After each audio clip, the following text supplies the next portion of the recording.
चैतन्य महाप्रभु कहते हैं कि भैया कलयुग की बहुत निंदा मत किया करो। इधर देखिए सब लोग ध्यान से सुनो। हम जानते हैं कि कलयुग में पाप बहुत ज्यादा है, पर फिर भी कलयुग की निंदा मत करो। क्यों?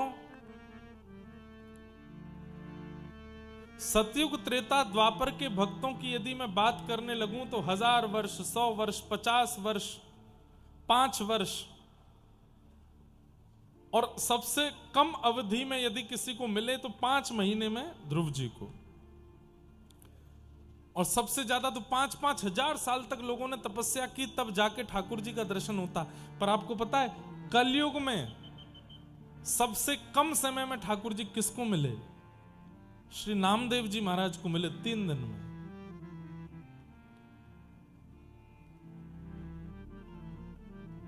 नरसिंह मेहता को मिले 7 दिन में, और 7 दिन में जब मिले उसके बाद जूनागढ़ में नरसिंह मेहता रहते, 52 बार भगवान आए।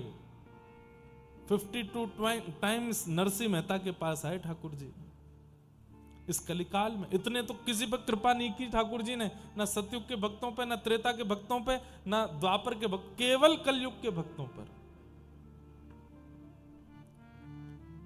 श्री नामदेव जी महाराज, उनके नाना जी थे श्री वामदेव जी महाराज, ठाकुर जी की सेवा करते थे। वामदेव जी चले गए तीर्थ यात्रा पर, और नामदेव जी से कह के गए मैं 3-4 दिन के लिए जा रहा हूं, ठाकुर जी की सेवा करना। बोले सेवा में क्या करना? बोले और कुछ तो तुम कर नहीं पाओगे, छोटे बालक हो, श्रृंगार आदि तुमसे हो नहीं पाएगा, बस प्रसादी रसोई में बने थाल में सजा के ठाकुर जी को भोग लगाना। और जाते जाते कह गए बिना भोग लगाए प्रसाद मत पाना। नामदेव जी महाराज बोले ठीक है। सुबह सुबह दूध का भोग लेकर के ठाकुर जी, दूध लड्डू का भोग लेकर के गए, ठाकुर जी के सामने पधरा दिया। बोले जय जय, दूध फेंट के लाया हूं, बढ़िया लड्डू है, पा लीजिए। नहीं पाया ठाकुर जी ने। 1 घंटा, 2 घंटा, 4 घंटे हो गए। बार बार नामदेव जी कहें जय जय पा क्यों नहीं रहे हो? अभी आपने दूध ही नहीं पाया तो अगला प्रसाद कैसे लेके आऊं? अच्छा दूध पाने की इच्छा नहीं होगी, खिचड़ी ले आता हूं। खिचड़ी ले आए, नहीं पाई ठाकुर। अच्छा आपको कुछ और पाना होगा, पूरन पोली बनवा के ले आए, पूड़ी दाल साग भाजी बनवा करके ले आए। ठाकुर जी नहीं पावे। हम आपकी तरह थोड़े ही थे कि बस पर्दा लगा के संतुष्ट हो जाते हैं, हम तो कि पा लिया ठाकुर जी ने। नामदेव जी को तो तक खाओ, थाली साफ चाहिए। नहीं पाया ठाकुर जी ने। 1 दिन 2 दिन बीत गए। नामदेव जी बेचारे रोने लगे। बोले मैं छोटा सा बालक हूं, मुझ पर दया नहीं आती आपको? नाना जी कह के गए जब तक आप नहीं पाओगे तब तक मैं नहीं पा सकता। अरे आपको भूख नहीं है तो मत खाओ, पर मेरे को पवाने के लिए तो खा लीजिए कि मैं पालूं। इतने में ठाकुर जी प्रकट हो गए, और प्रकट होकर के नामदेव से बोले इतनी जल्दी थोड़ी आता हूं मैं, थोड़ा तो तपस्या करनी चाहिए, थोड़ा तो भजन करना चाहिए। ये क्या तुमने 2 दिन में बुला लिया? बोले कि मुझे आपके दर्शन की अभिलाषा तो थी, पर उससे ज्यादा मुझे भूख लगी थी, पालो पहले। ठाकुर जी पा लिए। ठाकुर जी प्रेम से पाए। अब नामदेव जी बोले देखो अब आप मेरी बात मानिए। बोले क्या? आप आते हो ये बात तो सिद्ध हो गई, आप प्रकट होते हो, तो फिर इतना नाटक नहीं करना। जब जब थाली लाऊं प्रकट होके पा लिया करना, मैं तभी पाऊंगा, नहीं तो। ठाकुर जी बोले बड़ी अच्छी जबरदस्ती तुम्हारी। बोले हाँ है, प्रकट होना पड़ेगा। तो ठाकुर जी 3 दिन में ही प्रकट हो गए और प्रेम से पाया। 4थे दिन उनके नाना जी वामदेव जी आ गए। बंधुओं, ठाकुर जी का स्वरूप बता देता है कि सेवक कैसी सेवा करता है। कई लोगों के ठाकुर जी देख के लगता है कि ठाकुर जी बस बोलने वाले हैं, तो समझो सेवा अच्छे से होती। और कई जगह तो बस ऐसा लगता है कि ठाकुर जी बस दिन गिन रहे हैं कि जल्दी जल्दी कोई और ये पधारे, दूसरों सेवक आवे, मेरी सेवा अच्छे से तो भी होगी। सेवा खूब भाव से किया करो बंधुओं। आपका सौभाग्य है कि आपको ठाकुर जी ने यशोदा बनने का सौभाग्य दिया, आपको ठाकुर जी ने नंद बाबा बनने का सौभाग्य दिया। आपके यहाँ लाला बन के आए हैं तो वैसी सेवा करो जैसी लाला की होनी चाहिए। थाट में कोई कमी मत छोड़ा करो।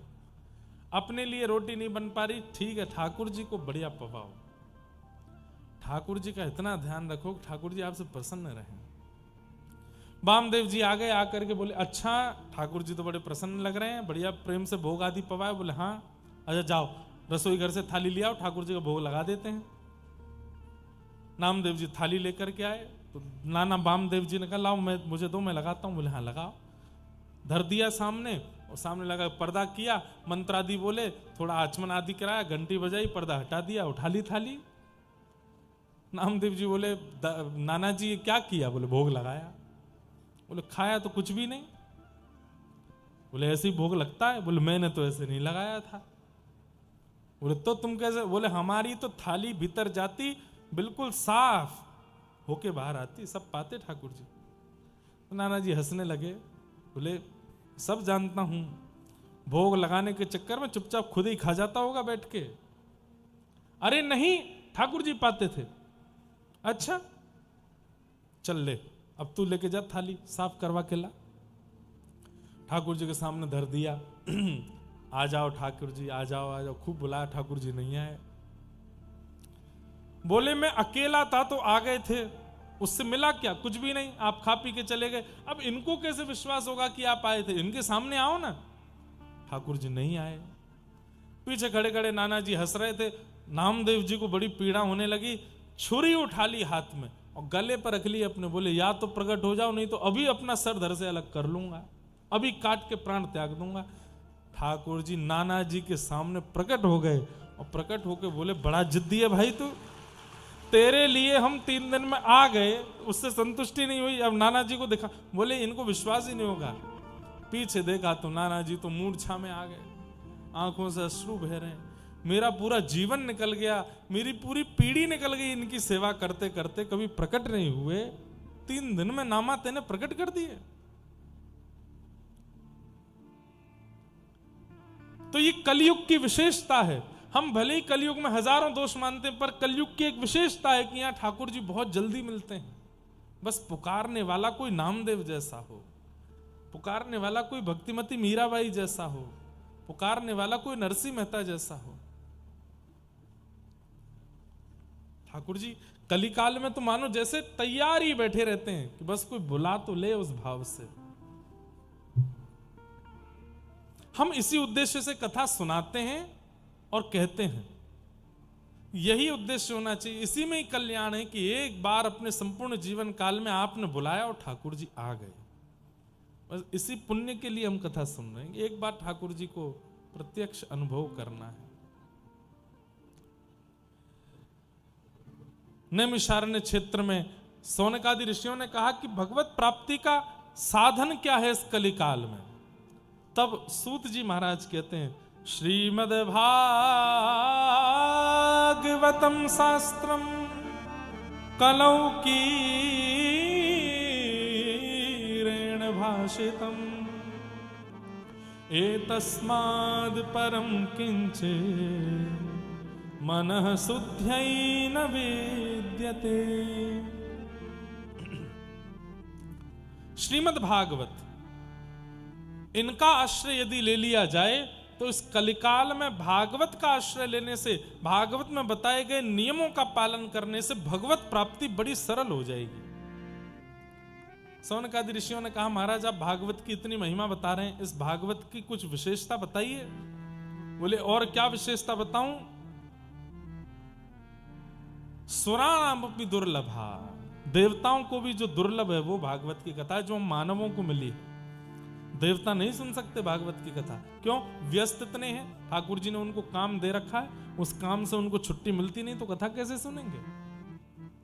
हम मानव ही सुन सकते हैं। जानवरों को भी दुर्लभ है, जानवर भी कथा नहीं सुन सकते। केवल और केवल मानव का अधिकार है कथा सुनने का। ऐसी भागवत की कथा जो देवताओं को भी दुर्लभ है। अरे श्री सुखदेव जी महाराज परीक्षित को कथा सुना रहे थे और उस समय देवता अमृत कलश लेकर के आए और ला करके बोले, परीक्षित तुम अमृत पान कर लो, तुमको 7 दिन में मरने का श्राप लगा, अमृत पीने से तुम अमर हो जाओगे। उसके बदले ये कथा जो सुखदेव जी सुना रहे हैं ये हमको सुनने दो। तो सुखदेव जी ने हंसी करके देवताओं से कहा वस्तु का मोल बराबरी का होता है। अरे हीरे के बदले हीरा लिया जा सकता है, धन के बदले हीरा लिया जा सकता है, स्वर्ण के बदले हीरा लिया जा सकता है, चांदी की बहुमात्रा के बदले हीरा लिया जा सकता है, कांच के बदले हीरा नहीं लिया जाता। श्रीमद् भागवत हीरा है, मणि है, और तुम स्वर्ग का अमृत लेकर के आए हो कि इसके बदले हमको कथा दे दो। नहीं मिलेगी कथा। सोचिए, ये सौभाग्य मेरा है कि मैं यहां बैठ के कथा सुना रहा हूं। ये सौभाग्य अलवर वासियों का है कि यहां कथा हो रही है। देवताओं को वापस लौटा दिया था सुखदेव जी ने, अमृत के बदले भी कथा नहीं सुनाई थी। कथा धन के बल पे नहीं होती। हजारों लोग आते हैं हमारे पास, धन के इतना लगा देंगे, इतना नहीं, धन से नहीं होती कथा, व्यवस्थाओं से नहीं होती कथा, पंडाल से नहीं होती कथा, कृपा से होती है कथा। जिस पर कृपा होगी उसके यहां कथा होगी। कृपा नहीं है तो कथा में चाहे आप कितना खर्चा कर दो नहीं हो पाएगी कथा। और कृपा के लिए हमारा योग्य होना बहुत जरूरी है। हम योग्य कैसे बने ये ठाकुर जी से पूछना चाहिए। तो देवताओं ने जाकर के प्रार्थना की और प्रार्थना करके सुखदेव जी से कहा, पर सुखदेव जी ने उनकी सहायता नहीं की। ऐसी भागवत की कथा ही है जो कलिकाल में भगवत प्राप्ति करा सकती। तब सौनकादि ऋषियों ने कहा, कृपा करके बताइए ये भागवत की कथा पहले किसने किसको सुनाई। तब कहा, ये सबसे पहले भागवत की कथा सनक सनंदन सनातन सनत कुमारों ने श्री नारद जी महाराज को सुनाई। तब प्रश्न हुआ, बोले नारद जी तो एक जगह स्थिर बैठते नहीं, फिर 7 दिन वो बैठ कैसे गए, कथा कैसे सुन ली उन्होंने। तब पूरा एक प्रसंग सुनाया गया कि एक बार की बात, नारद जी बद्रिक आश्रम गए और बद्रीनाथ में जाकर के सौनक आदि ऋषियों को उन्होंने बताया, पृथ्वी को हमने बहुत अच्छा समझा था, लेकिन यहां आकर के पता चला ये पृथ्वी बिल्कुल अच्छी नहीं है। क्या देखा आपने पृथ्वी पर आकर के? तब नारद जी बता रहे हैं, मैंने पृथ्वी पर आकर के क्या देखा। बंधुओं, जैसे विदेश की खूब प्रशंसा करते हैं कई लोग, विदेश बहुत अच्छा है, वो देश बहुत अच्छा है, लेकिन जब आप स्वयं जाओगे ना तो आपको ऐसा लगेगा इतनी प्रशंसा खाक में करी, कुछ भी नहीं था। ऐसा होता है। ऐसे ही देवलोक में पृथ्वी की बड़ी प्रशंसा होती है। अरे वृंदावन धाम, जगन्नाथपुरी, द्वारिका, बद्रीनाथ, बड़े अच्छे अच्छे दिव्य धाम हैं वहां तो। लेकिन जैसे ही नारद जी पृथ्वी का दर्शन करने आए तो बड़े डिसअपॉइंट हुए और अपना डिसअपॉइंटमेंट उन्होंने यहां बताया। क्या देखा पृथ्वी पर? बोले मैंने क्या देखा? सत्यम नास्ति कलह, सत्यम नास्ति तपः शौचम, दया दानम न विद्यते, उदर भरिणो जीवा, बराका कूट भाषिण। पृथ्वी पर मैंने क्या देखा? कैसे हैं पृथ्वी के लोग? सत्यम नास्ति, सत्य नहीं बोलते, हर दिन एक झूठ तो बोलते ही बोलते, असत्य संभाषण करते हैं। शौचम नास्ति, पवित्र नहीं है। अच्छा एक बात बोले, केवल बोलने को ही झूठ नहीं बोलते, झूठ बहुत रूपों में होता है। हर व्यक्ति जानता है कि मैं कैसा हूं, लेकिन जैसे ही समाज के सामने, परिवार के सामने, लोक मर्यादा के सामने आता है तो अपने उस वास्तविकता को छुपा के आता है। यह झूठ नहीं है। हर व्यक्ति है कुछ पर दिखाता कुछ और है, यह झूठ है। सत्यम नास्ति, कलिकाल के लोग सत्य नहीं बोलते। शौचम नास्ति, पवित्र नहीं है। कलयुग के लोगों में पवित्रता नहीं है। पवित्रता केवल और केवल एक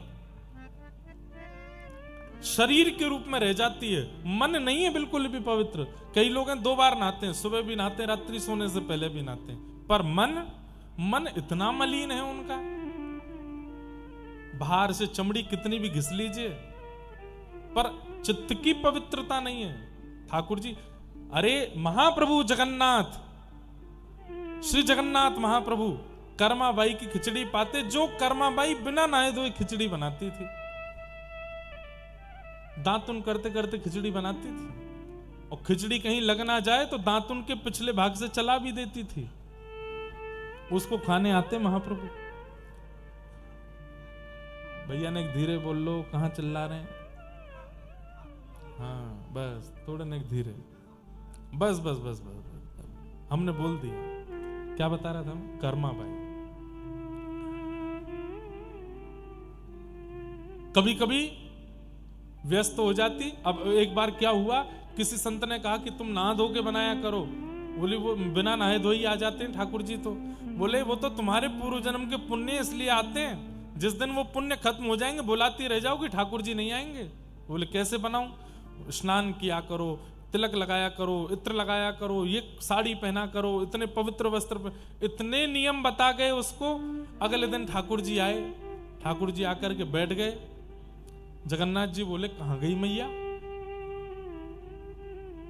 इधर से निकली, दौड़ करके इधर जा रही है। ठाकुर जी क्या हुआ मैया? खिचड़ी।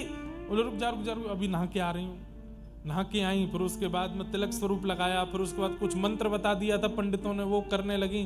फिर उसके बाद गुरुदेव कुछ संतों ने कुछ नियम बता दिए, वो करने लगी। ठाकुर जी बोले मैया ये सब क्या कर रही है?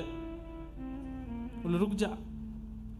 फिर बताया, बोले पहले चूल्हे का पूजन करना, चूल्हे का पूजन करने के बाद में पात्रों का पूजन करना, सामग्रियों का पूजन करना, उसके बाद अग्नि प्रज्वलित करना, अग्निदेव को प्रणाम, फिर खिचड़ी बनाना। इतना नियम करने लगी तो ठाकुर जी बोले मैया मुझे मंदिर जाके दर्शन देने, तो ये सब कहा कर रही है? जल्दी कर्मा कहते कहते नाम तब पड़ा उनका कर्मा, जल्दी कर। अगले दिन ठाकुर जी आए ही नहीं, तो कर्माबाई मंदिर गई। बोले आप आए क्यों नहीं आज? बोले तू इतने नियम साधन करती है, नहा रही है, धो रही है, तिलक फोटा लगा रही है, इत्र इत्र लगा रही है, मंत्र कर रही है, कभी चूल्हा का पूजन, पात्र का पूजन, चंदन लगा रही है, अग्निदेव को बुला रही है, इतना समय थोड़ी मेरे पास। बोले मुझे कोई बोल करके गया कि तुम इतना स्नान ध्यान करके नए कपड़े पहन के करोगे तो ही ठाकुर जी रुकेंगे, नहीं तो पुण्य खत्म होने के बाद ठाकुर जी नहीं आएंगे। ठाकुर जी बोले स्नान उनके लिए आवश्यक है, मंत्र उनके लिए आवश्यक है, साधन उनके लिए आवश्यक है, जिनका मन पवित्र नहीं है वो बाहर से पवित्रता रखो। पर कर्मा तेरा तो मन पवित्र है, तू स्वभाव से पवित्र है, बुद्धि से पवित्र है, चित्त से पवित्र है, तेरी बाहर की काया की पवित्रता की मुझे कोई परवाह नहीं है। मुझे नहाने की जरूरत है, आपको नहाने की आवश्यकता है, हमें इतने पवित्र रहने की आवश्यकता क्योंकि हम पवित्र नहीं हैं। कर्मा तो पवित्र है, उसके लिए ठाकुर जी ने कोई नियम साधन नहीं। सत्यम नास्ति शौचम नास्ति, पवित्र नहीं है हम लोग। कितनी भी रुद्राक्ष पहन लें, कंठी माला पहन लें, शिखा रख लें, लेकिन मन में जो दूसरे के प्रति दूषितता है वो ठाकुर जी से दूर भगाती है, उसको पवित्र करो। अच्छा एक बात बताएं, मन की पवित्रता का कोई सूत्र बताओ। आपने पूछा, मैं बताऊं। सब में गुण देखो, खुद में दोष देखो, आपका मन पवित्र हो जाएगा। मन अपवित्र क्यों है? खुद में गुण और सब में दोष, ये अपवित्रता का कारण है। आज भी कथा सुनते सुनते भी हजारों में दोष देख लिया हमने, ये ऐसा है, ये वैसा है, ये वैसी है। हम पे बैठ गई कथा में आके, हमें सब पता है क्या क्या करते हैं ये लोग। दोष बहुत जल्दी देखते हैं हम लोग, इसीलिए मन कभी पवित्र हो ही नहीं पाता। आज से नियम बना लो, जिसको देखेंगे गुण देखेंगे, दोष नहीं देखेंगे। चाहे लाख दोष हैं उसमें भी गुण देखेंगे। आप देखेंगे 7 दिन बाद आप इतने हल्के हो जाओगे, इतनी पवित्रता आपको अनुभव होने लगेगी चित्त में, और इस पवित्रता के कारण आपके घर के ठाकुर जी की अनुभूतियां होने लगेंगी आपको, कि कुछ बोलते हैं, कुछ कहते हैं, कुछ करते हैं। आपकी अपवित्रता ठाकुर जी को मौन रखती है, और वो शरीर की शुद्धि से नहीं होगी, मन की शुद्धि से होगी। पवित्र करो। तो 3 सूत्र याद रखिएगा। तन पवित्र, तन पवित्र नहाने से नहीं, तन पवित्र सेवा किए। जितनी सेवा करोगे आप संतों की, महापुरुषों की, असहायों की, गरीबों की, उतना तन पवित्र होगा। तन पवित्र सेवा किए, मन पवित्र कर ध्यान। ध्यान से मन पवित्र होगा, नाम से मन पवित्र होगा। तन पवित्र सेवा किए, धन पवित्र कर दान, मन पवित्र हरि भजन सो होत त्रिविध कल्याण। मन की पवित्रता हरि भजन से और दूसरों में गुण देखने से होती है।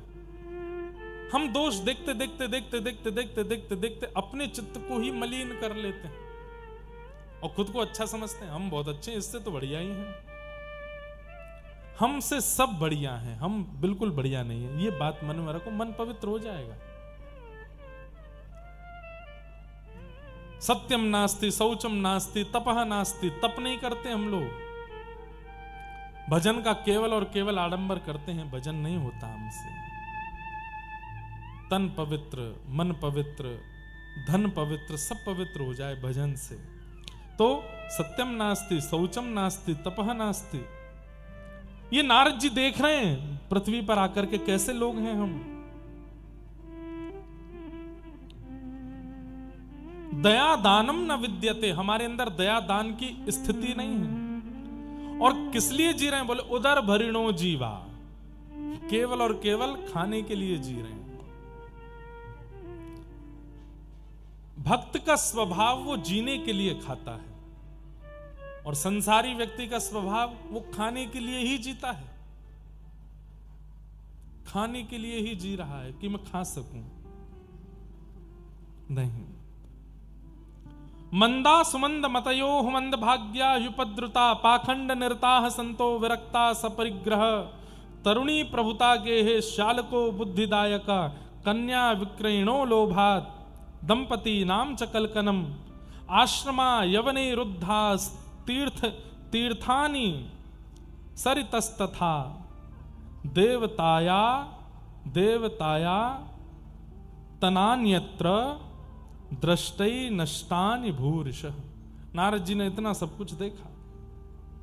न योगी नैव सिद्धो वा न ज्ञानी सत्क्रियो नरः कली दामान लेनाद्य साधनम भस्मताम गतः। बहुत कुछ बताया यहां पर। उसमें एक बात कही गई, मंदास मंद मतयोह, मंद बुद्धि है हम लोगों की। कैसी मंद बुद्धि?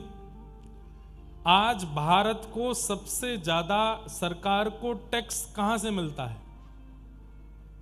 मदिरा से। कहां से मिलता है? मदिरा से, तंबाकू से। इसी के कारण ये बंद नहीं हो रहे हैं। क्यों? इनसे सरकार को सबसे ज्यादा प्रॉफिट होता है, लोग सबसे ज्यादा खाते हैं। और ये मंद बुद्धि नहीं है तो क्या है? उस पर स्पष्ट लिखा है कि मुझे खाने से तुम मर सकते हो, फिर भी हम खा रहे हैं। यहां गुरुजनों ने कहा कि रोज सुबह सुबह ठाकुर जी का चरणामृत पिया करो। गुरु जी 5 साल बाद मिले, हाँ भाई हमने तुमको एक नियम बताया था, चरणामृत पिया करो। पीते हो? गुरु जी रह जाता है, क्या बताएं, कोई दूसरा नियम बताओ। गुरु जी ने कह दिया अच्छा ठीक है, 8 माला रोज किया करो, 16 माला रोज किया करो। 2-3 साल बाद गुरु जी फिर मिले, हाँ भाई करते हो? क्या बताएं गुरु जी, इतने व्यस्त हो जाते, नहीं हो पाती 16 माला। कुछ मत किया करो, कम से कम रोज 11 प्रणाम किया करो, ठाकुर जी के आगे 11 बार दंडवत किया करो। 2-2.5 साल बाद फिर गुरु जी मिले, बोले करते हो? क्या बताएं गुरु जी, हो ही नहीं पाता। और व्यसन के लिए कोई गुरु जी नहीं बोल के गए। नियमित रूप से गुटखा खाने वाले लोग, सुबह उठते ही खाना है, भोजन के बाद फिर से खाना है, दोपहर की चाय के बाद खाना ही खाना है, रात्रि सोने से पहले एक पुड़िया तो खा ही लेते हैं। ये ताली बजाने वाली बात नहीं है, ये शोक मनाने वाली बात है। वहां इतने नियम छोटे छोटे गुरु ठाकुर जी के लिए बताए जाते, वो नहीं होते। और व्यसनी व्यक्ति, जितने भी व्यसनी हैं संसार में, तंबाकू के, गुटखा के, सुल्फा के, बीड़ी के, सिगरेट के, मदिरा के, उनको किसी ने नहीं बोला। नियमित रूप से पीते हैं, नियमित रूप से खाते हैं, कहीं छूट ना जाए। अरे तलब होती है उनको, तलब समझते हैं? तलब होती है उनको, कई वो तलब को क्या बोलते हैं, और बेचैन होते हैं, जल्दी कथा पूरी करो महाराज जी, 7 बज गए, थोड़ा खाना। 2-4 तो ऐसे कथा में भी बैठे हैं, वो बीच में एक आध पुड़िया वो दबा के आ चुके हैं, फोन आ रहा है बहुत जरूरी, खा के बाहर और वो करके घूमते रहते हैं। ठाकुर जी की बीड़ी प्रसाद, पान प्रसाद, ये तो ठीक है, तंबाकू नहीं खाना चाहिए, मदिरा नहीं पीनी चाहिए।